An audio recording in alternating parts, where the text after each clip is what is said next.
السلام علیکم ورحمۃ اللہ وبرکاتہ۔ وعلیکم السلام ورحمۃ اللہ وبرکاتہ۔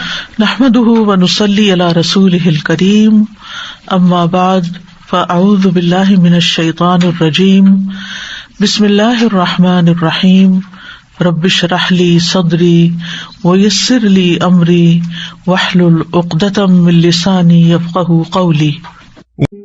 اور جب میرے بندے آپ سے میرے بارے میں سوال کریں تو کہہ دیجئے بے شک میں قریب ہوں، میں پکارنے والے کی پکار کا جواب دیتا ہوں جب وہ مجھے پکارے۔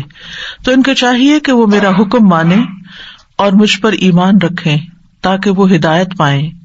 سو اس سے بخشش مانگو، پھر اس کی طرف پلٹ آؤ، یقیناً میرا رب قریب ہے، قبول کرنے والا ہے، جواب دینے والا ہے۔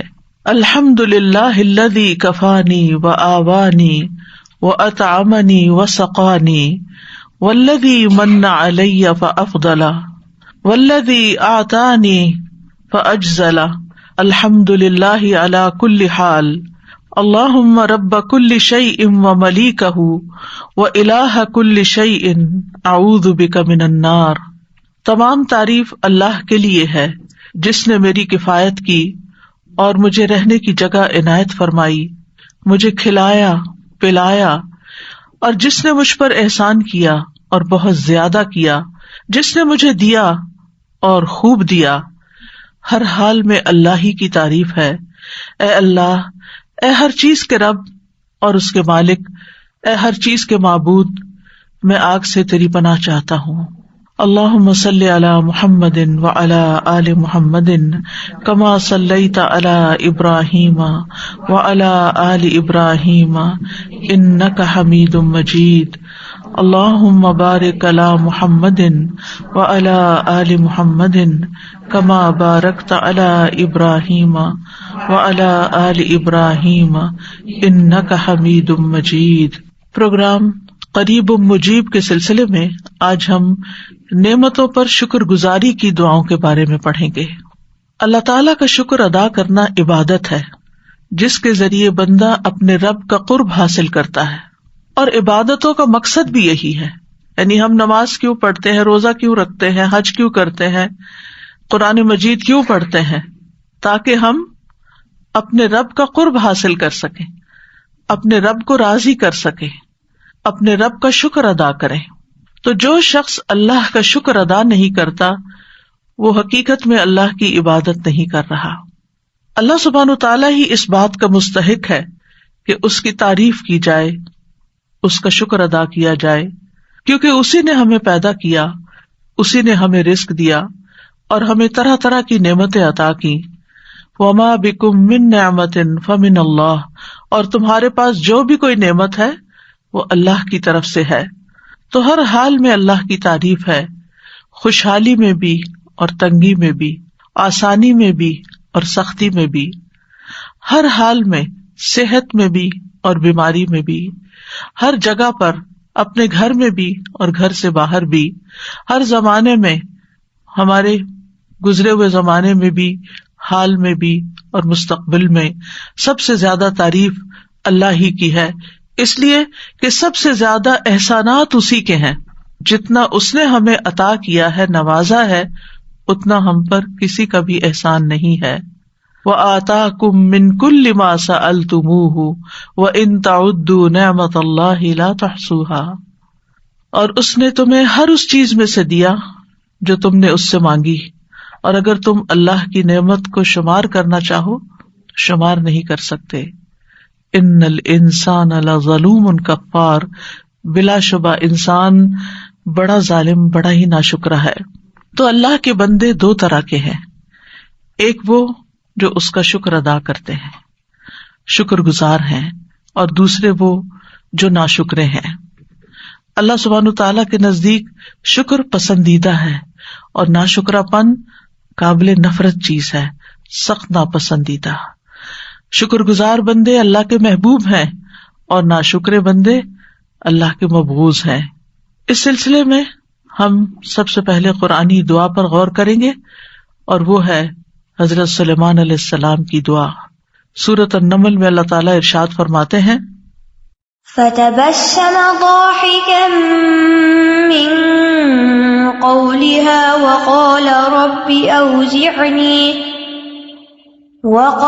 رب أوزعني أن أشكر نعمتك التي أنعمت علي وعلى والدي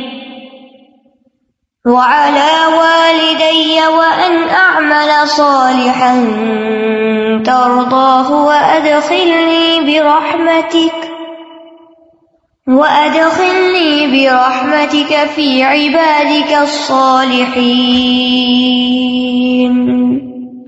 تو اس کی بات سے وہ ہنستے ہوئے مسکرا دیا اور کہنے لگا، اے میرے رب، مجھے توفیق دے کہ میں تیری ان نعمتوں کا شکر ادا کروں جو تو نے مجھ پر اور میرے والدین پر انعام کی ہیں، اور یہ کہ میں وہ نیک عمل کروں جس سے تو راضی ہو جائے، اور مجھے اپنی رحمت کے ساتھ نیک بندوں میں شامل کر لے، آمین۔ اس آیت میں سلیمان علیہ السلام کی خصوصی فضیلت کا ذکر کیا گیا ہے، جس میں وہ پوری تاریخ انسانی میں بالکل منفرد ہے کہ ان کی حکمرانی صرف انسانوں پر نہیں تھی بلکہ جنات، حیوانات، پرندے، حتیٰ کہ ہوا تک ان کی تابع فرمان تھی۔ ایک بار سلیمان علیہ السلام جنوں، انسانوں اور پرندوں پر مشتمل ایک لشکر لے کر ایک منظم فوج کے ساتھ روانہ ہوئے۔ راستے میں ان کا گزر ایک ایسی وادی پر ہوا جس میں چیونٹیاں رہتی تھی، تو ایک چیونٹی نے، جو چیونٹیوں کی سردار تھی، اس نے تمام چیونٹیوں کو مخاطب کر کے کہا، اے چیونٹیوں، دیکھو سلیمان اور اس کا لاؤ لشکر تمہارے سروں پہ پہنچ رہا ہے، لہٰذا جلد از جلد اپنے بلوں میں گھس جاؤ، ایسا نہ ہو کہ تم ان کے پاؤں کے نیچے پس جاؤ۔ تو سلیمان علیہ السلام چیونٹی کی اس بات پر ہنس پڑے، کیونکہ وہ چیونٹی کی صورتحال کو سمجھ چکی تھی کہ کیا ہونے والا ہے، اور چیونٹیوں کی احتیاط کی طرف رہنمائی اسی لیے وہ کر رہی تھی چیونٹی، تاکہ وہ اپنے آپ کو بچا سکیں۔ تو اس کی اپنی قوم کے ساتھ خیر خواہی، اس چیز نے بھی سلیمان علیہ السلام کو خوش کر دیا، تو وہ فتبسم ضاحکا، مسکراتے ہوئے ہنس پڑے، یعنی بہت ہی خوش ہو گئے، اور اللہ سبحانہ تعالیٰ کی نعمت کو محسوس کرنے لگے کہ کس طرح اللہ تعالیٰ نے ان کو ان کی زبان سجھا دی، ان کی آواز سنا دی۔ چیونٹی کی آواز کتنی ہوگی سوچئے، تو سلیمان علیہ السلام کی سماعت کتنی تیز ہوگی، اور پھر اس کی بات کو سمجھ جانا اور اس پر پھر ریئیکٹ کرنا۔ حالانکہ پورا لشکر ساتھ تھا، کسی کو نہیں پتا چلا۔ جس بندے پہ اللہ نعمت کرے اور جس کو وہ سجا دے، جس کو وہ سکھا دے، یہ اللہ ہی کا فضل ہوتا ہے۔ تو اس موقع پر انہوں نے یہ دعا کی تھی کہ اے اللہ، مجھے اس نعمت کی شکر گزاری کرنے کی توفیق عطا فرما جو تو نے مجھے اور میرے والدین کو دی، اور یہ کہ میں نیک عمل کروں، یعنی شکر کیسے ادا کروں؟ نیک عمل کر کے جس پر تو مجھ سے راضی ہو جائے، اور مجھے اپنی رحمت کے ساتھ جنت کی نعمتوں میں اپنے نیک بندوں کے ساتھ داخل کر لے۔ یہاں پر ہم دیکھتے ہیں کہ جو سلیمان علیہ السلام کا مسکرانا ہے اس میں ضحک کا لفظ آیا ہے، کیونکہ بعض اوقات ناراضگی کی وجہ سے بھی مسکرایا جاتا ہے، خفگی والی مسکراہٹ بھی ہوتی ہے، جیسا کہ کعب بن مالک کے قصے میں آتا ہے کہ نبی صلی اللہ علیہ وسلم کے بارے میں وہ کہتے ہیں، تبسم تبسم المغضب، کہ رسول اللہ صلی اللہ علیہ وسلم مجھے دیکھ کر مسکرائے غصے والے کی طرح مسکرانا، یعنی جو متحمل حلیم شخصیات ہوتی ہیں وہ غصے کی حالت میں بھی مسکرا سکتی ہیں، تو وہ مسکراہٹ اس طرح کی مسکراہٹ نہیں ہوتی جو انتہائی خوشی کی مسکراہٹ ہوتی ہے۔ اسی طرح بعض اوقات انسان دوسرے کی تحقیر کرتے ہوئے بھی مسکراتا ہے، اس کو حقیر سمجھتے ہوئے، تو یہاں پر اسی لیے اللہ سبحانہ وتعالیٰ نے تبسم کے ساتھ ضاحکن کی قید لگائی ہے کہ یہ تبسم خوشی کا تھا، شکر گزاری کا تھا، اور ضحک ہوتا ہے چہرے کا کھل جانا اور خوشی سے دانتوں کا ظاہر ہو جانا۔ اس کے آگے ہوتا ہے قہقہا، آپ قہقہ نہیں لگا رہے تھے، یعنی ایک ہے صرف مسکرانا اور ایک ہی کہ اتنا مسکرانا کہ پھر دانت بھی ظاہر ہو جائیں، اور اسی لیے آپ دیکھیں کہ جو دانت مسکرانے میں، ہنسنے میں ظاہر ہوتے ہیں ان کو ضواحک کہا جاتا ہے۔ تو سلیمان علیہ السلام ایک طرف تو چیونٹی کی دانش مندی پہ مسکرا رہے تھے، اس کی خیر خواہی پہ مسکرا رہے تھے، دوسری وجہ یہ کہ اپنی نیک نامی اور شہرت کی وجہ سے کہ چیونٹیاں تک جانتی تھی کہ سلیمان علیہ السلام ایک عادل بادشاہ ہیں، وہ جان بوجھ کر کسی پر زیادتی نہیں کرتے، ہاں ان کو پتہ نہیں چلے گا تو اور بات ہے، پھر وہ تمہیں انجانے میں لتاڑ جائیں گے. یعنی اتنی حیرت ہوتی ہے کہ ہم سمجھتے ہیں کہ یہ چیونٹی ایک حقیر مخلوق ہے. جب کسی چیز کو چھوٹا بتانا ہوتا ہے نا تو ہم چیونٹی سے تشبیہ دیتے ہیں. چیونٹیوں میں بھی اللہ نے کتنی عقل سمجھ رکھی ہے، اور وہ دنیا میں ہونے والے ادھر ادھر کے جو اپنے آس پاس کے حالات ہیں ان سے واقف ہوتی ہیں کہ کیا ہو رہا ہے. وہ بھی بندوں پر پھر گواہ ہوں گی. یعنی بعض اوقات ہم چیونٹیوں کی موجودگی میں کچھ کام کر رہے ہوتے ہیں اور ہم کبھی بھی نہیں یہ سوچتے کہ یہ بھی ہمارے خلاف یا ہمارے حق میں گواہی دے سکتی. یہ تو آپ کو معلوم ہی ہے کہ جو شخص علم کی طلب رکھتا ہے، علم حاصل کرتا ہے، اس کے لیے چیونٹیاں دعائیں کرتی ہیں. اس کا مطلب یہ ہے کہ چیونٹیوں کو بتایا جاتا یا ان تک یہ علم جاتا ہے کہ فلاں اور فلاں جو ہے آج اس مجلس میں بیٹھا ہوا علم حاصل کر رہا ہے، لہٰذا اس کے لیے تم بھی دعا کرو.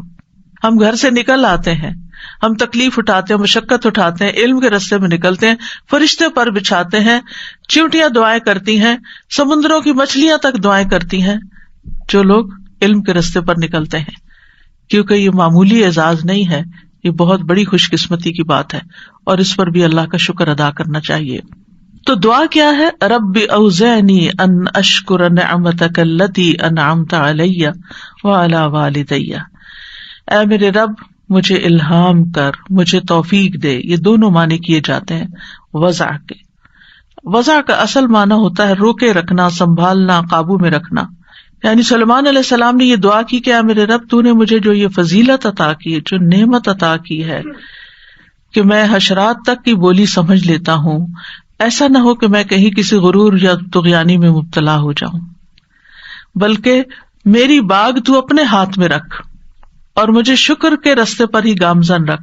مجھے توفیق دے کہ تو نے مجھ پر اور میرے والدین پر جو فضل عظیم عطا کیا ہے، اتنا بڑا فضل کیا ہے، میں اس کا شکر ادا کر سکوں. یعنی صرف اپنی نعمتوں کا نہیں، ان نعمتوں کا بھی جو تو نے میرے والدین پر کی. اور وہ کس شکل میں؟ وَأَنْ أَعْمَلَ صَالِحًا تَرْضَاهُ، ایسا نیک عمل کروں جس سے تو راضی ہو جائے. اس سے یہ پتہ چلتا ہے کہ بعض اوقات انسان نیک عمل کرتا ہے لیکن اللہ تعالیٰ اس نیک عمل سے خوش نہیں ہوتے، کیونکہ بعض اوقات انسان وہ نیک عمل کر کے عجب کا شکار ہو جاتا ہے. واہ میں نے کمال کر دیا، آج تو میں اتنی دیر نماز میں کھڑا رہا. بعض اوقات ہم اپنے قرآن پڑھنے پہ بڑا فخر کرنے لگتے ہیں یا اور نیکیوں پہ ہم عجب کا شکار ہو جاتے. عجب ہوتا خود پسندی، اپنا آپ بہت اچھا لگتا، اپنی نیکیاں، اپنی چیزیں. یعنی انسان بہت بھرا ہوا ہوتا ہے اپنے آپ سے ہی کہ خود کو بڑی چیز سمجھنے لگتا ہے کسی نیکی کی وجہ سے. تو اللہ سبحانہ تعالیٰ کو ایسا عمل پھر پسند نہیں آتا کہ جو صرف اپنی بڑائی ظاہر کرنے کے لیے ہو. بعض اوقات نیک عمل کیا جاتا ہے ریاکاری کے لیے، لوگوں کو دکھانے کے لیے. مسجد بنائی عالی شان، لیکن مقصد کیا تھا کہ میرا نام دنیا میں باقی رہے، میرے نام کی پٹی یہاں لگے، جو بھی آئے گا میرے مرنے کے بعد وہ دیکھے گا فلاں حضرت نے یہ مسجد بنوائی تھی. حالانکہ مسجد تو اس مقصد کے لیے بننی چاہیے تھی کہ لوگ اس پہ نماز پڑھیں اور اللہ تعالیٰ خوش ہو جائیں، راضی ہو جائیں. بعض لوگ کنواں کھدواتے ہیں یا اور کوئی کام کرواتے ہیں تو وہ اصرار کرتے ہیں کہ ہمارے نام کی پٹی ضرور لگے، اس پہ لکھیں کہ یہ کس کے لیے ہے، یہ لکھیں کہ میرے والدین کے لیے صدقہ جاریہ ہے، اور نیچے اپنا نام لکھواتے ہیں یا پھر والدین کا نام لکھواتے ہیں. اب آپ دیکھیں کہ ایک عام شخص گاؤں کا ان پڑھ دیہاتی آئے گا، کیونکہ کنویں عموماً وہیں کھدوائے جاتے ہیں نا جہاں لوگ بےچارے ان کے پاس ریسورسز نہیں ہوتے اور محتاج ہوتے ہیں پانی کے بھی. تو وہاں پر اگر آپ نے پٹی لگا بھی دی تو کیا ہوگا؟ آدھے لوگ تو پڑھ ہی نہیں سکیں گے اس کو. دوسرا یہ کہ وہ آپ کو جانتے ہی نہیں ہے کہ آپ کون ہیں. تیسرا یہ کہ کوئی اور بھی سیکھ جائے گا کہ ہاں یہ بھی شہرت کے لیے پٹیاں بھی لگوائی جاتی ہیں. اب اس سے کیا ہے، آپ کے دل کو تو تسلی ہوگی، لیکن سوچنے کی بات یہ کہ کیا واقعی آپ کے اس کام میں ایسا اخلاص تھا کہ اللہ تعالیٰ کو بھی پسند آئے ہو، اللہ بھی اس سے راضی ہو. آپ نے اگر نیک نیتی سے ایک درخت لگا دیا ہے، کسی کو پتا نہیں کہ آپ نے لگایا ہے. آپ نے کنواں کھدوا دیا، کسی کو نہیں پتا کہ آپ ہیں پیچھے وہ پیسہ دینے والے یا کرنے والے. کیا اس سے آپ کی نیکی میں، ثواب میں، اجر میں کوئی کمی واقع ہو جائے گی؟ ہرگز نہیں. جو آپ کا مقصد ہے کہ ایسا نیک عمل کروں کہ اللہ راضی ہو جائے، وہ پورا ہو گیا، سمجھے سب کچھ ہو گیا، سبھی کچھ ہو گیا. اور آپ دیکھیں پھر ہماری نیت ہوتی ہے کہ چلے ہم اس لیے نام لکھواتے ہیں کہ کوئی ہمارے لیے دعا کرے گا، یا ہمارے والدین کے لیے دعا کرے گا. یاد رکھے جس پر آپ نے احسان نیک نیتی کے ساتھ کیا، بغیر احسان جتائے آپ نے نیکی کی کسی کے ساتھ، تو پھر وہ خود بخود دل سے آپ کو دعا دے گا. اور ویسے بھی یہ ہے کہ انسان اگر کوئی کسی کو دعا نہیں دیتا، اگر آپ لکھیں بھی نہ کہ دعا کریں، تو پھر بھی کیا آپ کو یقین ہے کہ کوئی دعا کرے گا؟ نہیں، اس کی مرضی ہوگی، اس کا دل خوش ہوگا تو وہ خود ہی دعا کر دے گا، چاہے نام نہ بھی لکھا ہوا ہو. اور اگر اس کا دل خوش نہیں، ناشکرا انسان ہے، نہ وہ رب کا شکر گزار ہے، آپ کا کہاں سے ہوگا؟ کیونکہ شکر جو ہے کسی کے احسان کے اعتراف کو کہتے ہیں، کہ اکنالج کرنا کہ ہاں واقعی اس نے مجھ پر کوئی احسان کیا ہے. اور یہ انسانی صفات میں سے ایک بہت اعلیٰ و عرفہ صفت ہے.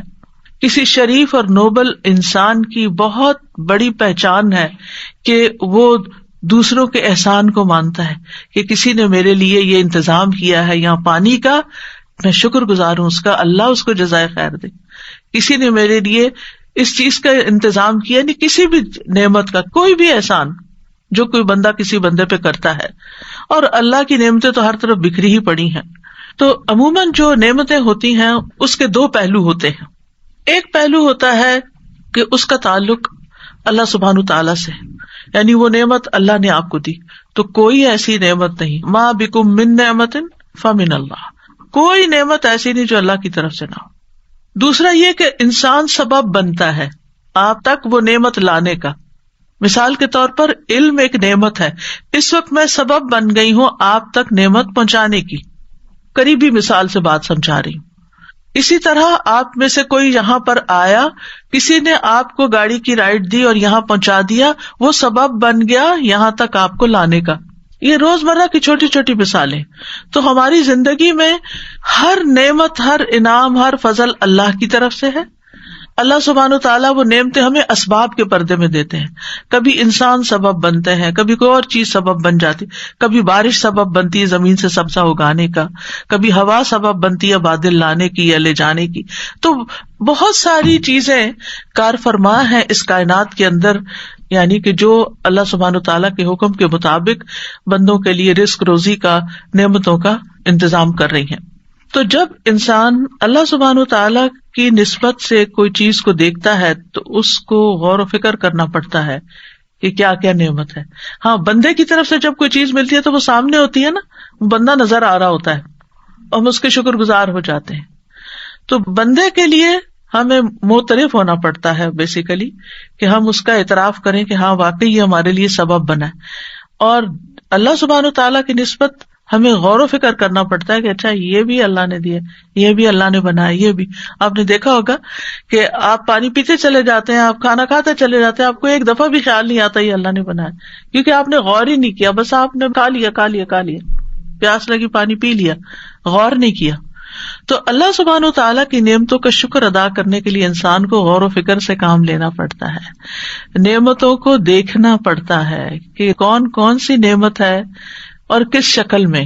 کیونکہ بعض نعمتیں ہمیں نظر آتی ہیں لیکن بعض ہمیں نظر نہیں آتی، مگر انہیں ویسے ہمیں پتا ہوتا ہے کہ وہ ہیں.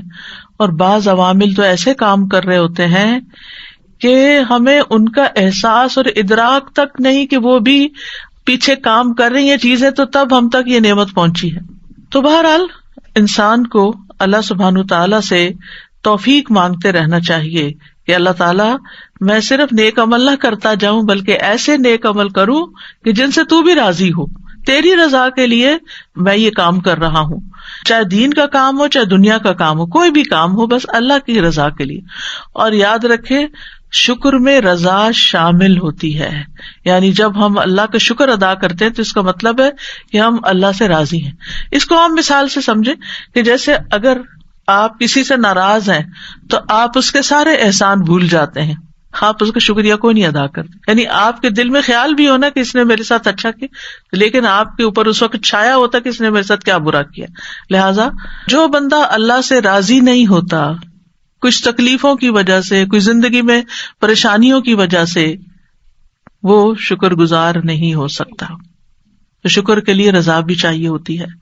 تو یہاں پر اللہ ایسے اعمال، ایسے اقوال کی توفیق دے کہ جنہیں تو پسند کر لے. تیری پسند کے ہوں.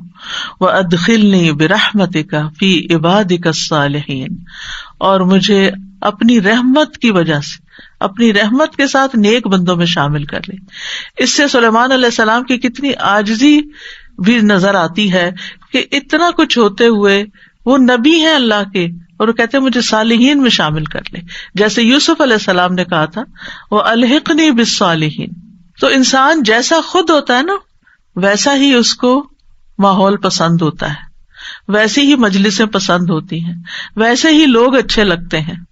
اگر آپ خود نیک ہیں تو پھر آپ کے اندر نیکوں کی محبت ہوگی، نیکی کی محبت بھی ہوگی، اور نیک کام کرنے والے بھی آپ کو اچھے لگیں گے، چاہے وہ کوئی بھی ہو، کسی رنگ، کسی نسل، کسی علاقے کے بھی ہوں. وہ دور سے آپ کو انسپائر کریں گے کہ کتنے اچھے لوگ ہیں، اور پھر آپ کے اندر ایک خواہش پیدا ہوگی کہ میں کبھی ان سے مل سکوں. آپ دیکھیں نا، جو جس سے محبت کرتا ہے اسے ملنے کی خواہش بھی رکھتا ہے. جو لوگ کسی ایکٹر کو، کسی سیلیبریٹی کو، کسی اس کو پسند کرتے ہیں، ان کی زندگی میں کیا بڑی خواہش ہوتی ہے کہ ہم کبھی اس سے ملیں. لیکن جو بندہ خود نیک ہوتا ہے، نیکی سے محبت کرتا ہے، اس کی خواہش کیا ہوتی ہے کہ اللہ مجھے نیک لوگوں سے ملا دے کہ میں ان سے کچھ انسپریشن لوں، کچھ ان سے سیکھوں، میں بھی ان جیسا بن جاؤں. اسی لیے عربی میں ایک شعر ہے نا، احب الصالحین ولست منہم، میں صالحین سے محبت کرتا ہوں لیکن میں ان میں سے ہوں نہیں، یعنی میں اپنے آپ کو نیک سمجھتا نہیں. لعل اللہ یرزقنی صلاحا، شاید اللہ مجھے بھی نیکی کی توفیق دے دے. یعنی ان کی محبت کی وجہ سے اللہ تعالیٰ میرے اندر بھی نیکی کا شوق پیدا کر دے. کیونکہ انسان کے لیے جہاں ایک طرف علم ضروری ہوتا ہے، وہاں دوسری طرف صحبت صالح ضروری ہوتی ہے. انسان اگر شکر گزار بندوں کے بیچ میں رہتا ہے تو آٹومیٹیکلی آپ کو بھی خیال آئے گا. مثلاً کھانے کی ٹیبل پر اگر کسی ایک نے بھی کھانا کھا کے الحمدللہ کہا تو آپ کی بھی یاد دہانی ہو جائے گی، اوہ میں نے تو کہا ہی نہیں، مجھے بھی کہنا ہے، میں بھی اللہ کا شکر ادا کر دوں. اور اگر کسی نے بھی نہیں کہا نا تو آپ بھی ایسے ہی اٹھ جائیں گے، آپ بھی بھول جائیں گے. تو نیک لوگوں میں ہونے کا فائدہ یہ ہوتا ہے کہ جب انسان ان کو اچھے کام کرتے دیکھتا ہے تو انسان کے دل میں پھر نیکی کی خواہش پیدا ہو جاتی، نیکی کرنا آسان بھی ہو جاتی. تو ایک طرف علم حاصل کرنا خوش قسمتی کی علامت ہے، دوسری طرف اس علم کو عمل میں ڈالنے کے لیے اچھا ماحول اور اچھی کمپنی کا ہونا بہت ضروری ہے. تو اس لیے بہت ہی جامع دعا ہے، اس دعا کو بھی ہمیں اپنی روزمرہ کی دعاؤں میں شامل کر لینا چاہیے. اس دعا کی اہمیت کا اندازہ اس بات سے لگائیں کہ اللہ سبحانہ تعالیٰ نے اس دعا کو 2 بار قرآن مجید میں ذکر کیا.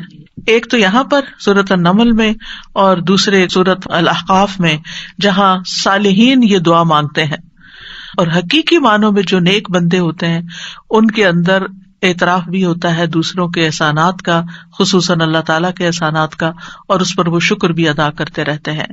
اور پھر آپ دیکھیے کہ اللہ سبحانہ تعالیٰ کے بعد سب سے زیادہ شکر گزاری کے حقدار ہمارے والدین ہوتے ہیں، جس کا ذکر سورۃ الاحقاف کی دعا میں آتا ہے. اور پھر آپ دیکھیں یہاں پر بھی ان اشکر نعمتک التی انعمت علی وعلی والدی، یا اللہ میں اپنی طرف سے اور اپنے والدین کی طرف سے بھی، اور جو نعمتیں ان کو ملی ان کا بھی شکر ادا کرتا. یعنی اس سے یہ پتہ چلتا ہے کہ انسان جب کوئی نیکی کرتا ہے تو اس میں اگر وہ اپنے والدین کو شامل کر لیتا ہے، اس نیکی میں والدین کو شامل کر لیتا ہے، یا والدین کی طرف سے بھی نیکی کرتا ہے، تو یہ بہت بڑے اعزاز کی بات ہوتی ہے. یعنی نور علی نور ہے. آپ صدقہ کریں، اپنی نیت بھی کریں، لیکن والدین کو بھی نیت میں شامل کر لیں. پھر اسی طرح آپ مثلاً کوئی بھی اچھا کام کرتے ہیں تو آپ کے دل میں یہ خواہش ہونی چاہیے کہ اللہ اس کا ثواب ہمارے والدین کو پہنچے. کیونکہ جو والدین کا شکر گزار نہیں ہوتا وہ کسی رشتے کا شکر گزار نہیں ہوتا، وہ کسی کا بھی خیر خواہ نہیں ہو سکتا، وہ کسی کے لیے بھی کھرا نہیں ہو سکتا، کسی کے لیے بھی مخلص نہیں ہو سکتا. تو اس لیے اگر مثلاً آپ اپنے ہسبینڈ کو دیکھتے ہیں کہ وہ اپنے والدین کے حقوق ادا نہیں کرتے اور ساری توجہ آپ پر یا آپ کے بچوں پر کرتے ہیں، اور آپ سمجھتے ہیں آپ بڑے خوش قسمت ہیں، تو یاد رکھیے یہ خوش قسمتی کی علامت نہیں ہے. اگر وہ دھیان نہیں کرتے تو ایک اچھی بیوی ہونے کی حیثیت سے آپ کو توجہ دلانی چاہیے.